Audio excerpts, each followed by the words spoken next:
La République de Platon, livre 10e, suite. C'est donc le mal et le vice propre par nature à chaque chose qui détruisent cette chose, et si ce mal ne la détruit pas, il n'est rien d'autre qui la puisse décomposer. Car le bien ne détruira jamais quoi que ce soit, non plus que ce qui n'est ni bien ni mal. Comment en effet serait-ce possible ? Si donc nous trouvons dans la nature un être que son mal rende vicieux, sans pouvoir pourtant le dissoudre et le perdre, ne saurons-nous pas déjà que pour un être ainsi constitué, il n'y a point de destruction possible ? Si, apparemment. Mais quoi, demandai-je, n'est-il rien qui rende l'âme mauvaise ? Si fait, répondit-il, il y a tous les vices que nous avons énumérés, l'injustice, l'intempérance, la lâcheté, l'ignorance. Or, est-ce que l'un de ces vices la dissout et la perd ? Prends garde que nous ne nous abusions en croyant que l'homme injuste et insensé, pris en flagrant délit de crime, est perdu par l'injustice, celle-ci étant le mal de l'âme. Envisage plutôt la question de cette manière.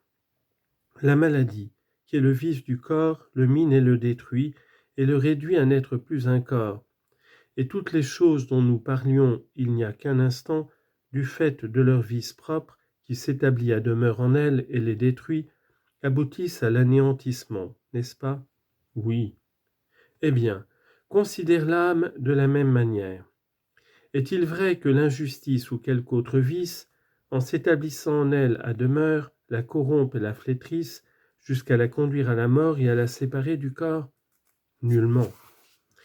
D'un autre côté, il serait absurde de prétendre qu'un mal étranger détruit une chose que son propre mal ne peut détruire. Oui, absurde. Fais attention, Glaucon, que la mauvaise qualité des aliments, qui est leur vice propre, soit manque de fraîcheur, soit pourriture, soit toute autre avarie, n'est pas selon nous ce qui doit détruire le corps. Si la mauvaise qualité des aliments engendre dans le corps le mal qui est propre à ce dernier, nous dirons qu'à l'occasion de la nourriture, le corps a péri par la maladie qui est proprement son mal. Mais qu'il ait été détruit par le vice des aliments, qui sont une chose alors qu'il en est une autre, c'est-à-dire par un mal étranger qui n'aurait pas engendré le mal attaché à sa nature, voilà ce que nous ne croirons jamais. Très bien, dit-il. Par la même raison, poursuivis-je, si la maladie du corps n'engendre pas dans l'âme la maladie de l'âme, ne croyons jamais que l'âme soit détruite par un mal étranger, sans l'intervention du mal qui lui est propre, comme si une chose pouvait être détruite par le mal d'une autre. Ton raisonnement est juste. Ainsi réfutons ces preuves comme fausses, ou bien, tant qu'elles ne seront pas réfutées, gardons-nous de dire que la fièvre ou quelque autre maladie, ou le fer, le corps tout entier, fût-il haché en menus morceaux, puisse contribuer à la ruine de l'âme, à moins qu'on ne nous démontre que l'effet de ces accidents du corps est de rendre l'âme plus injuste et plus impie. Mais quand un mal étranger apparaît dans une chose, sans que s'y joigne le mal particulier, s'agit-il de l'âme ou de quoi que ce soit, ne laissons pas dire que cette chose en puisse périr. Assurément, observa-t-il, personne ne nous prouvera jamais que les âmes des mourants deviennent plus injustes par l'effet de la mort.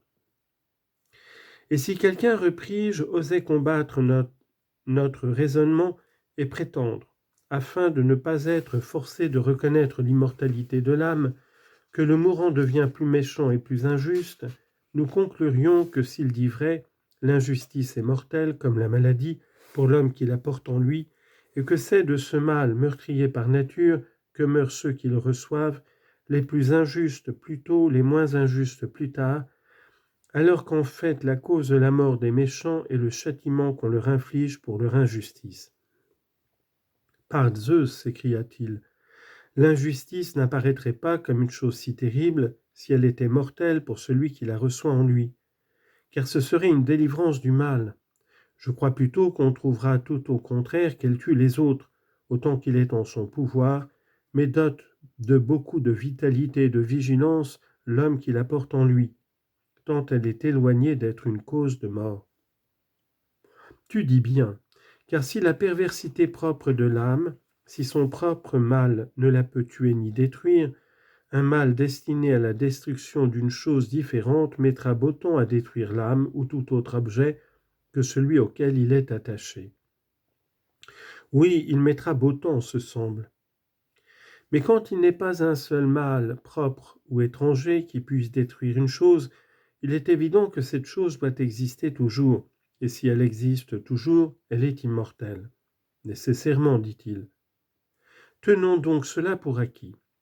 Mais s'il en est ainsi, tu conçois que ce sont toujours les mêmes âmes qui existent, car leur nombre ne saurait ni diminuer, puisque aucune ne périt, ni d'autre part augmenter. En effet, si le nombre des êtres immortels venait à s'accroître, tu sais qu'il s'accroîtrait de ce qui est mortel, et à la fin, tout serait immortel. Tu dis vrai. Mais repris-je, nous ne croirons pas cela. La raison ne nous le permet pas. Ni par ailleurs que, dans sa nature essentielle, l'âme soit pleine de diversité, de dissemblance et de différence avec elle-même. Que veux-tu dire demanda-t-il. Il est difficile que soit éternel, comme l'âme vient de nous apparaître, un composé de plusieurs parties, si ces parties ne forment point un assemblage parfait. En effet, cela n'est pas vraisemblable. L'argument que je viens de donner, et d'autres, nous oblige donc à conclure que l'âme est immortelle. Mais pour bien connaître sa véritable nature, nous ne devons pas la considérer, comme nous faisons, dans l'état de dégradation où la mettre son union avec le corps et d'autres misères. Il faut la contempler attentivement avec les yeux de l'esprit telle qu'elle est, quand elle est pure. Alors on la verra infiniment plus belle, et l'on discernera plus clairement la justice et l'injustice, et toutes les choses dont nous venons de parler. Ce que nous avons dit de l'âme est vrai par rapport à son état présent. Aussi bien l'avons-nous vu dans l'état où l'on pourrait voir Glaucos le marin. On aurait beaucoup de peine à reconnaître sa nature primitive, parce que les anciennes parties de son corps ont été les unes brisées, les autres usées et totalement défigurées par les flots, et qu'il s'en est formé de nouvelles composées de coquillages, d'algues et de cailloux. Ainsi l'âme se montre à nous défigurée par 1000 maux. Mais voici, Glaucon, ce qu'il faut envisager en elle. Quoi ? Demanda-t-il. Son amour de la vérité. Il faut considérer quels objets elle atteint, quelle compagnie elle recherche, en vertu de sa parenté avec le divin, l'immortel et l'éternel. Ce qu'elle deviendrait si elle se livrait tout entière à cette poursuite. Si soulevée par un noble élan, elle surgissait de la mer où maintenant elle se trouve et secouait les pierres et les coquillages qui la couvrent à présent, parce qu'elle se repaît de terre, croûte épaisse et rude de sable et de rocailles qui s'est développée à sa surface, dans les festins que l'on dit bienheureux. C'est alors qu'on pourrait voir sa vraie nature, si elle est multiforme ou uniforme, et comment elle est constituée. Quant à présent, nous avons assez décrit, ce me semble, les affections qu'elle éprouve et les formes qu'elle prend au cours de son existence humaine. Très certainement, dit-il.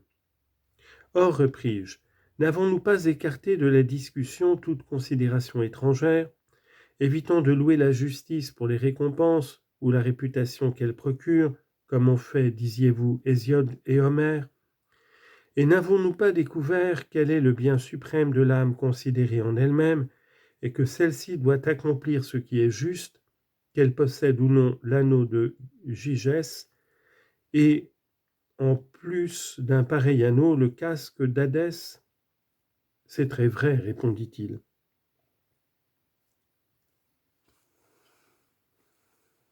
Maintenant, Glaucon, pouvons-nous, sans qu'on nous en fasse reproche, restituer à la justice et aux autres vertus, indépendamment des avantages qui leur sont propres, les récompenses de toute nature que l'âme en retire de la part des hommes et des dieux pendant la vie et après la mort?